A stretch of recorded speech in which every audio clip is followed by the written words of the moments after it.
How the Camel Got His Hump, a Just So story by Rudyard Kipling.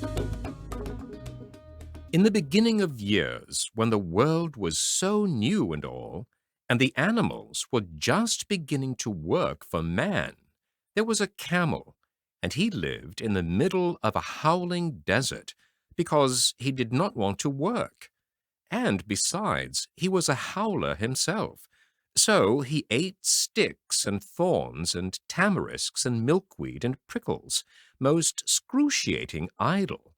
And when anybody spoke to him, he said, "Humph!" Just Humph, and no more. Presently the horse came to him on Monday morning, with a saddle on his back and a bit in his mouth, and said, "Camel, oh camel, come out and trot like the rest of us." "Humph!" said the camel, and the horse went away and told the man. Presently the dog came to him with a stick in his mouth and said, "Camel, oh camel, come and fetch and carry like the rest of us." "Humph!" said the camel, and the dog went away and told the man. Presently the ox came to him with the yoke on his neck and said, "Camel, oh camel, come and plough like the rest of us." "Humph!" said the camel, and the ox went away and told the man. At the end of the day, the man called the horse and the dog and the ox together and said, "Three, oh three, I'm very sorry for you, with the world so new and all, but that Humph thing in the desert can't work, or he would have been here by now. So I'm going to leave him alone, and you must work double time to make up for it." That made the three very angry, with the world so new and all, and they held a palaver and an indaba and a punchayat and a powwow on the edge of the desert, and the camel came chewing on milkweed, most excruciating idle, and laughed at them. Then he said, "Humph," and went away again. Presently there came along the Djinn in charge of all deserts, rolling in a cloud of dust. Djinns always travel that way because it is magic. And he stopped to palaver and powwow with the three. "Djinn of all deserts," said the horse, "is it right for anyone to be idle with the world so new and all?" "Certainly not," said the Djinn. "Well," said the horse, "there's a thing in the middle of your howling desert, and he's a howler himself, with a long neck and long legs, and he hasn't done a stroke of work since Monday morning. He won't trot." "Whew!" said the Djinn, whistling. "That's my camel, for all the gold in Arabia. What does he say about it?" "He says, 'Humph,'" said the dog, "and he won't fetch and carry." "Does he say anything else?" "Only 'Humph,' and he won't plough," said the ox. "Very good," said the Djinn.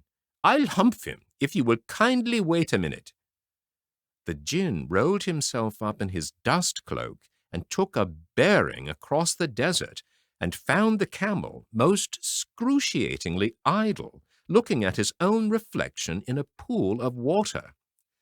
"My long and bubbling friend," said the Djinn, "what's this I hear of your doing no work, with the world so new and all?" "Humph," said the camel. The Djinn sat down with his chin in his hand and began to think a great magic, while the camel looked at his own reflection in the pool of water.